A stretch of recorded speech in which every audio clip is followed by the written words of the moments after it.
Ito guys, nakikita nyo ito kung anong klaseng isda ito. Yan o. Binili ko ito ng 100 pesos. Yan. Pero nung nabuksan ko, nakita nyo naman may kutsilyo. Nagdududa lang ako kung ano to. Kasi para hindi ito pangkaraniwan. Alam ko naman yung klase ng isda na ganito. Pero nagduda lang ako kung bakit ano tong kinain niya. Na parang puti. Na yan o, ang dami o. Yan o. Hindi to normal na ano guys. Hindi ko matanong anong klase ito. Yan o. Baka alam nyo kung ano to. Medyo madilim lang kasi. Yan o. Ito siya galing sa loob ng ano eh. Pero patinan nyo. Yan o. Oh. Hindi ko lang alam yung iba. Yan.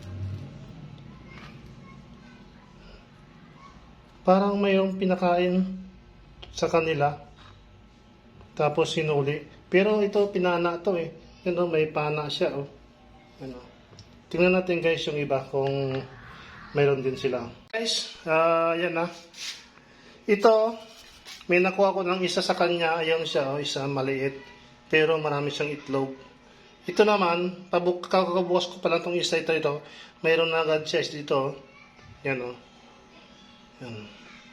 Parang perlas pero malambot. Ito ang marami talaga oh. Hindi naman itlog to eh. Ang itlog, ganyan ang itlog. Yung dilaw. Pero ito, iba eh. Yan oh. Hindi to normal na ano, kinain ng isda. Ano kaya ito? Comment nyo naman guys kung ano to. Ito ay tawag dito sa amin to, pingaw eh. Ng isda. Pero hindi to normal lang ang kinakain ng isda. Kahit sila ay pinapakain ng feeds. Hindi ganito ang kanilang bituka eh. Malambot lang siya oh. O yan oh. Na-slice eh. Parang gatas na tumigas.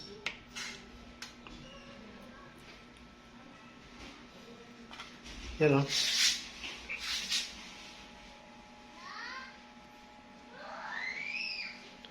Hindi ko na nabuksan pa yung iba. Pero ito, yan. Meron pa itong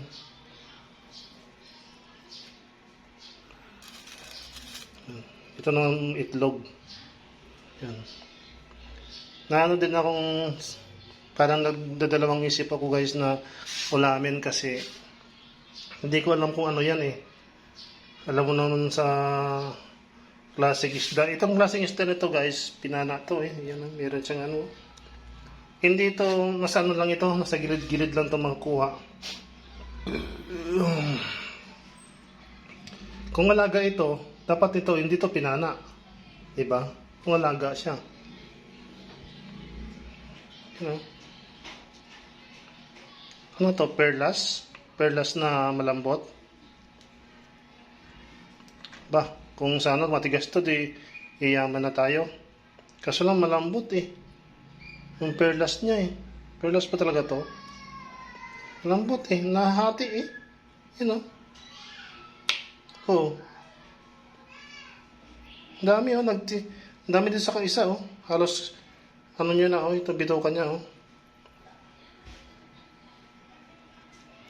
Ano kayang kinakain ng mga to? Yan oh. Yan oh, laki oh. Yan oh, nahahati eh. Yan.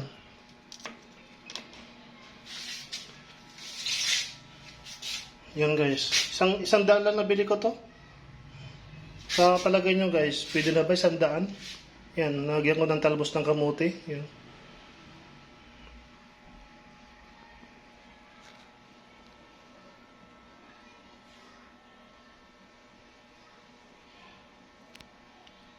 Yan, comment na lang guys kung kung nakikita nyo to sa mga isda na nahuli nyo ganito, lalo yung mga isda, no? Pa-share na lang para malaman natin kung ano yan. Hindi ko rin alam kasi eh. Pero first time ko makakita sa ganitong isda. Marami ako nahuli ng ganito mga isda ko. Pero first time ko makakita sa ganyan sa bituka nila. Sige guys, maraming salamat. Salamat sa suporta.